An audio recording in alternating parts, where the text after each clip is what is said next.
Hello everyone. आज हम पढ़ेंगे हमारे चैप्टर 3 का next topic that is gametogenesis. Now gametogenesis क्या होता है? ये दो वर्ड से मिलके बना हुआ है ये पूरा वर्ड, गैमेट एंड जेनेसिस। तो gametes means the sex cells और जेनेसिस मीन्स उनका जनरेशन।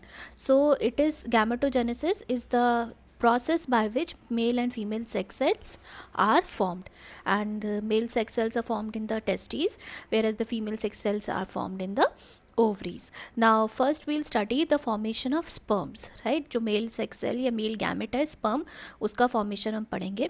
इसके फॉर्मेशन को कहा जाता है स्पर्मेटोजेनेसिस। स्पर्म का जेनेसिस, स्पर्म का formation is known as spermatogenesis.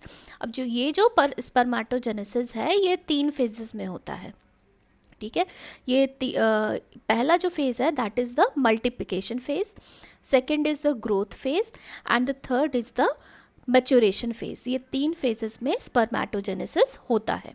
तो सबसे पहले क्या होता है, स्पर्मेटोजेनेसिस जब स्टार्ट होता है, आपने ये पढ़ा है कि seminiferous tubules are there in the testes. Seminiferous tubules are there. So the inner lining of the seminiferous tubules consist of the primordial germ sales, ठीक है। जो प्राइमरी या प्रीमोडियल जर्म सेल्स होते हैं वो प्रेजेंट होते हैं इनर लाइनिंग में सेमनीफेरस ट्यूब्यूल की। अब ये जो जर्म सेल्स हैं दे डिवाइड बाय माइटोसिस। ये जो प्राइमोडियल जर्म सेल्स हैं ये माइटोसिस के थ्रू डिवीजन करते हैं, बहुत सारे अपना नंबर बढ़ा लेते हैं। और ये जो माइटोसिस करके जो सेल्स बनाते हैं they are diploid, because mitosis is occurring so there is no reduction division, so diploid cells are form. Along with this primordial germ cells कुछ लंबे cells, tall somatic cells are also there which are known as the Sertoli cells. ये भी आपके inner lining of the seminiferous tubules में होते हैं। अब सबसे पहले क्या होगा, ये मल्टीप्लिकेशन फेज चल रहा है। मल्टीप्लिकेशन फेज में आपके जो प्रीमोडियल जर्म सेल्स हैं वो बहुत बार डिवाइड करते हैं, माइटोसिस करते हैं और बहुत सारे स्पर्मेटोगोनिया बनाते हैं, राइट। नाउ जो स्पर्मेटोगोनिया होते हैं वो 2 तरीके के बनते हैं, तो type A and type B.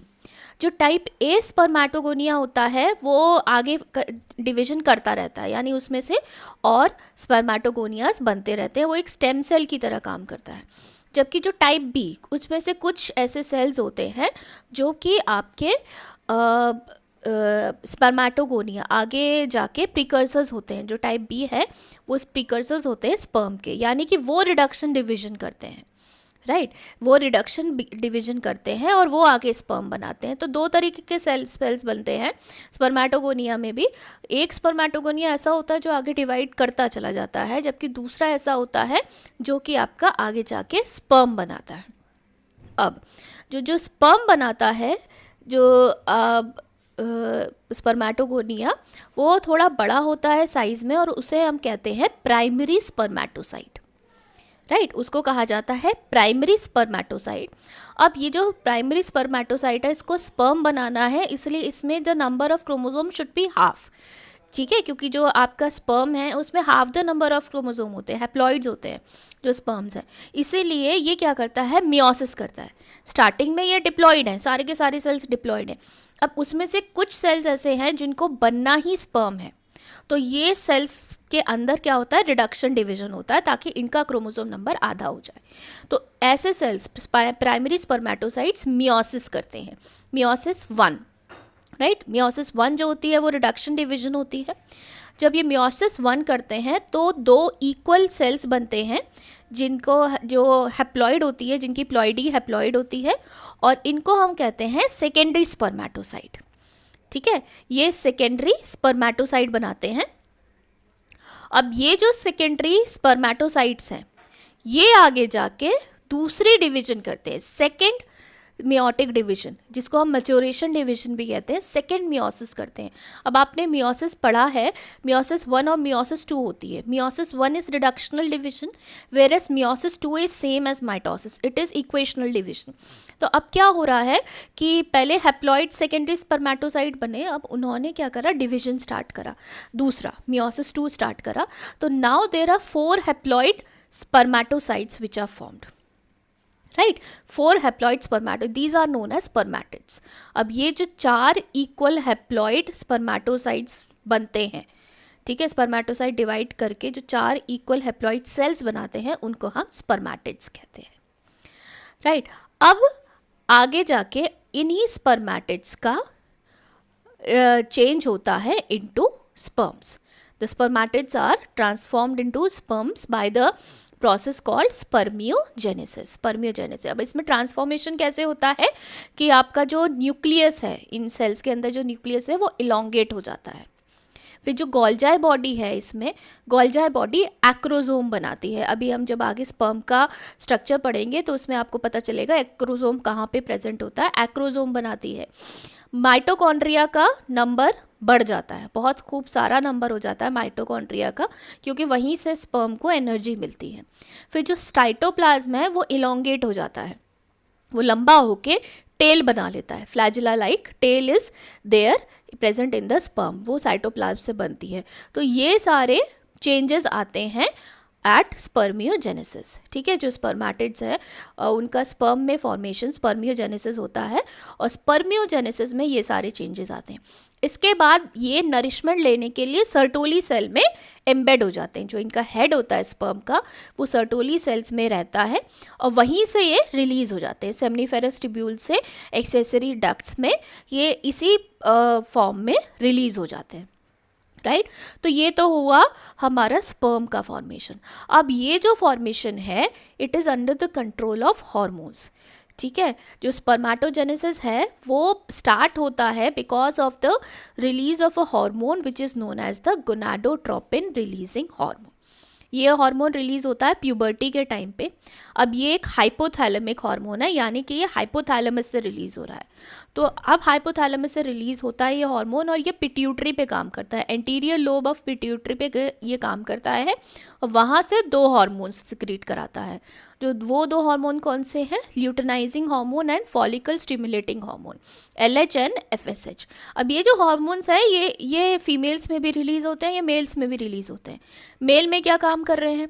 जो LH है, ल्यूटिनाइजिंग हार्मोन है, वो लेडिक सेल्स को एक्टिवेट करता है। लेडिक सेल्स आपने पढ़ा है, दे रिलीज एंड्रोजन्स। तो ये क्या करता है? लेडिक सेल्स पे काम करता है, और Leydig cells androgens male sexual hormones होते हैं वो रिलीज करते हैं। जब एंड्रोजन रिलीज होते हैं तो दे stimulate the release of follicle stimulating hormone. जो एंड्रोजन्स हैं दे stimulate the release of follicle stimulating hormone by anterior lobe of pituitary. अब FSH जब होता है, FSH क्या करता है? सर्टोली सेल्स को एक्टिवेट करता है, और सर्टोली सेल्स को एक्टिवेट करने का मतलब है डिफरेंट केमिकल्स और एंजाइम्स वगैरह सब बनती हैं, जिससे कि जो स्पर्म बना है वो अलाइव रहे, एक्टिव रहे, उसको प्रॉपर नरिशमेंट मिलता रहे। तो ये सारा जो प्रोसीजर है ये इट स्टार्ट्स एट प्यूबर्टी, और this entire procedure is under the control of hormones, right. अब ये तो बात रही आपके मेल स्पर्म सेल स्पर्म्स के फॉर्मेशन की। Next we come to the structure of the sperm, right. जो स्पर्म है माइक्रोस्कोपिक होता है, बहुत माइक्रोस्कोपिक होता है, and it is very motile, and it can remain alive, and they can retain their ability to fertilize any egg for 24 to 48 hours after having been released into the female genital tract. Now, the typical sperm consists of 4 main parts, that is head, neck, middle piece and tail. So, we'll study all these 4 parts one by one. The first head, it consists of acrosome and nucleus. So acrosome is formed by the Golgi bodies, and it contains a hyaluronidase proteolytic enzyme. एक enzyme होती है जो acrosome में present होती है, और वो क्या करती है? Penetration, it helps in the penetration of sperm into the ovum. Ovum के पेनिट्रेशन में हेल्प करती है, तो ओवम में पेनिट्रेशन होगा तभी फर्टिलाइजेशन होगा, राइट। तो ये आपके स्पर्म ओवम के फर्टिलाइजेशन का काम करती है। नेक्स्ट जो है नेक, नेक है very small, it is very small, and it contains the proximal centriole and towards the nucleus, which plays a very important role in first cleavage of the zygote. And the distal centriole, it also contains the distal centriole, which gives rise to the axial filament of the sperm. So this is the function of the neck. Then comes the middle piece. The middle piece contains mitochondria, right? They contains very large number of mitochondria, and they provide energy for the movement of the sperm. And posterior half of the nucleus, neck and middle piece of the sperm are covered by a sheath, which is known as manchet. Now last is the tail. Tail is very long, and it is surrounded by a very thin layer of cytoplasm, and the sperm swims because of its tail. The sperm swims in the fluid medium. The fluid medium is provided by the glands which are there, and sperm swims in that fluid medium because of the tail. So this was the structure of the sperm. See, the sperms are released into the seminiferous from the seminiferous tubules into the accessory ducts, and via the accessory ducts they reach the urethra, where they are combined with the secretions from all the glands, the prostate gland, seminal vesicle, all of those, and the combined product that is formed is known as the semen, right? Now this was all about the male this reproductive cell, male germ cell, that is the formation of the sperm. Next we come to the formation of the female germ cell, that is the ovum. Now the formation of ovum is known as oogenesis. It occurs in the ovaries, and it also consists of three phases, that is the multiplication phase, the growth phase, and the maturation phase. Now what happens when a fetal baby, a baby fetus is formed? At that time, certain cells in the ovary, which are there in the germinal epithelium of the ovary, they grow in size, right? And these cells, they divide by mitosis, and they produce millions of egg mother cells, right? They produce millions of egg mother cells in each ovary of the fetus. Now no more egg mother cells or egg cells are formed after birth of a female child. All the egg cells are formed while the fetus is being developed inside the womb. Now these egg mother cells, which are known as the oogonia, they multiply by mitotic division, right? They undergo mitosis and they form the primary oocytes.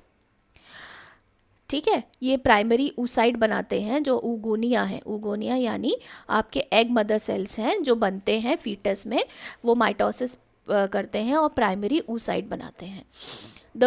जो primary oocyte है उसके चारों तरफ एक granulosa cell की layer बनती है.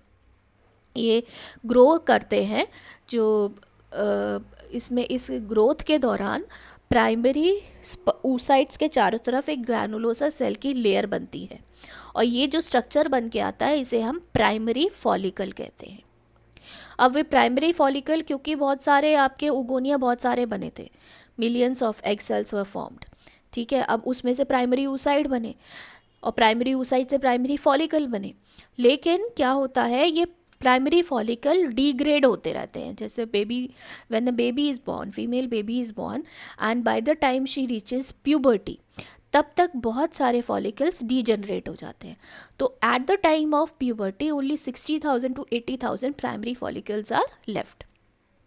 ठीक है, तो खाली इतने प्राइमरी फॉलिकल्स आर लेफ्ट.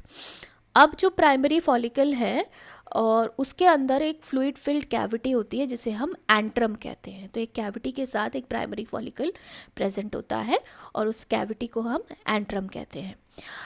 अब जो प्राइमरी फॉलिकल है ये क्या करता है, या प्राइमरी oocyte, प्राइमरी फॉलिकल तो पूरा स्ट्रक्चर है. जो प्राइमरी oocyte है that get surrounded by more layers of granulosa cells and a new थेका. अब थेका का मतलब होता है कंपार्टमेंट्स, ठीक है, या तो outer most layer, different layers, ठीक है. बहुत सारी लेयर हैं और दो लेयर के बीच में जगह है, ऐसी लेयर्स को हम थेका कहते हैं. तो बहुत सारी ऐसी लेयर्स से बनते हैं और थैका बनती है, और इसको हम सेकेंडरी फॉलिकल कहते हैं। अब इस दौरान क्या होता है, प्राइमरी oocyte 2 मैच्योरेशन डिविजन्स करता है, पहली meiotic, first meiotic and second meiotic. अब in the first meiotic division, the primary oocyte, it divides into 2 unequal haploid daughter cells, right? A large secondary oocyte and a very small first polar body or polocyte. यानी जो primary oocyte है वो पहली meiosis, first meiosis करता है। जब first meiosis होती है तो इसके वजह से एक बड़ा लार्ज सेकेंडरी oocyte बनता है और साथ में एक स्मॉल पोलर बॉडी बनती है। अब फिर जब सेकेंडरी मैच्योरेशन, जो दूसरा डिवीजन होता है, सेकेंड मियोटिक डिवीजन, जो पोलर बॉडी है वो सेकेंडरी पोलर बॉडी अलग डिवाइड होती रहती है, और जो सेकेंडरी oocyte बना है वो अनइक्वल डॉटर सेल्स में चेंज हो जाता है। जो बड़ा डॉटर सेल है वो ओवम की तरह काम करता है, हैप्लॉइड ओवम की तरह, ठीक है, और जो छोटा डॉटर सेल है वो सेकेंडरी पोलर बॉडी बनाता है। अब इन सारे डिविजन्स के टाइम पे आप एक चीज़ देखिएगा कि हम अभी तक oocyte की बात कर रहे हैं, फॉलिकल है वो कैसे चेंज होते हैं। सबसे पहले बना था प्राइमरी फॉलिकल, ठीक है, जो प्राइमरी oocyte था उसके बाहर लेयर मेम्ब्रेन की बनी थी तो प्राइमरी फॉलिकल बना था। अब जो प्राइमरी फॉलिकल था उसके बाहर एक्स्ट्रा लेयर आ गई थी, थैका लेयर आ गई थी, तो उसे हमने सेकेंडरी फॉलिकल कहा। अब जो सेकेंडरी फॉलिकल था वो ट्रांसफॉर्म हो गया फिर टर्शरी फॉलिकल में, ठीक है, टर्शरी फॉलिकल में ट्रांसफॉर्म हुआ, और टर्शरी फॉलिकल के अंदर ये सेकेंडरी oocyte होता है। ये याद रखिएगा, प्राइमरी फॉलिकल था, प्राइमरी फॉलिकल से सेकेंडरी फॉलिकल बना, और सेकेंडरी फॉलिकल से चेंज हुआ टर्शरी फॉलिकल में, जहाँ पे ये सेकेंडरी oocyte बना। प्राइमरी oocyte था, प्राइमरी oocyte में आपके डिविजन्स हुए और उसके बाद वो सेकेंडरी oocyte बना, लेकिन जो फॉलिकल बना वो बना आपका टर्शरी फॉलिकल। अब ये जो टर्शरी फॉलिकल है वो फर्दर चेंज होता है आपके इनटू ग्राफियन फॉलिकल, ठीक है, ग्राफियन फॉलिकल में चेंज होता है, और इस ग्राफियन फॉलिकल में चेंज होने के टाइम पे जो सेकेंडरी oocyte है उसके चारों तरफ एक नई मेम्ब्रेन आ जाती है जिसे हम ज़ोना पेलुसिडा कहते हैं। जब LH का सर्ज होता है, यानी LH जब इंक्रीज़ होता है, तब ये जो ग्राफियन फॉलिकल है ये रप्चर करता है और इसमें से secondary oocyte, that is the ovum, is released, right? And this procedure is known as ovulation, and this entire process is again under the control of the hormones, hormone के control में होता है। आपके गोनाडोट्रोपिन रिलीजिंग हार्मोन है, hypothalamus से release होता है, anterior lobe of pituitary पे काम करता है, और ये स्टिमुलेट करता है LH और FSH को।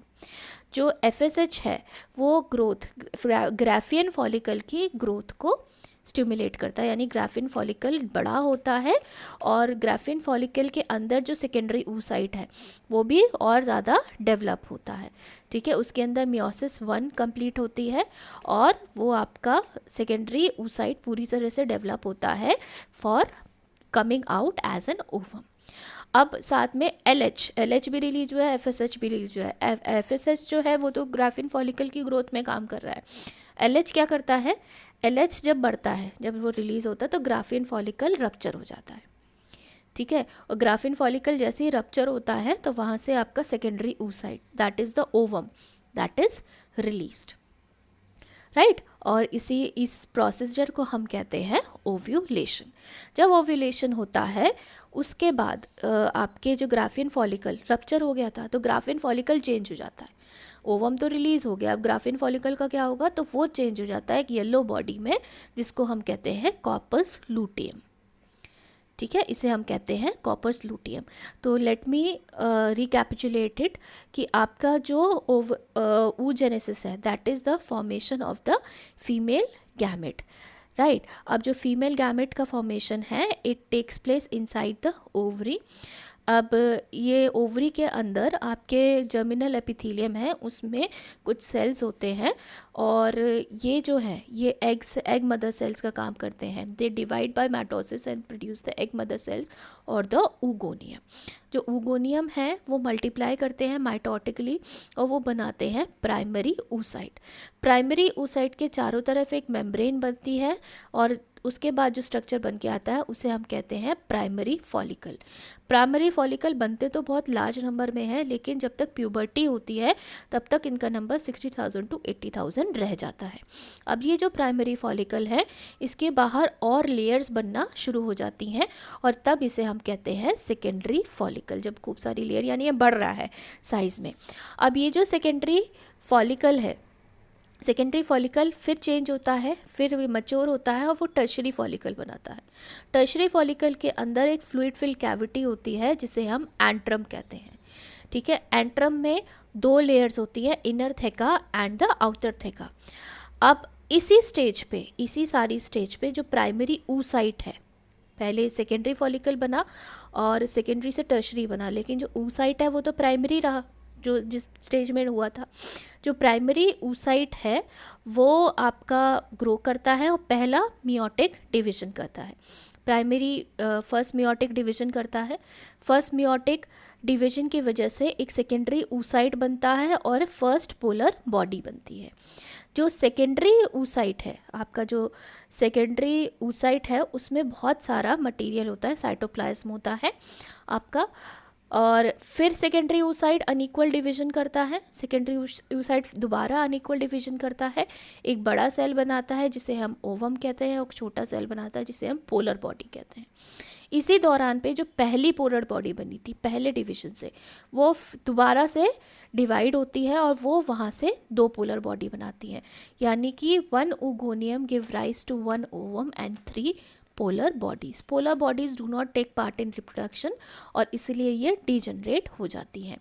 जो ओवम रिलीज़ होता है वो सेकेंडरी oocyte स्टेज में रिलीज़ होता है। ठीक है, जो भी मैच्योरेशन होता है सेकेंडरी oocyte का और वो फैलोपियन ट्यूब में होता है और ये सारा जो मैच्योरेशन होता है after the entry of the sperm.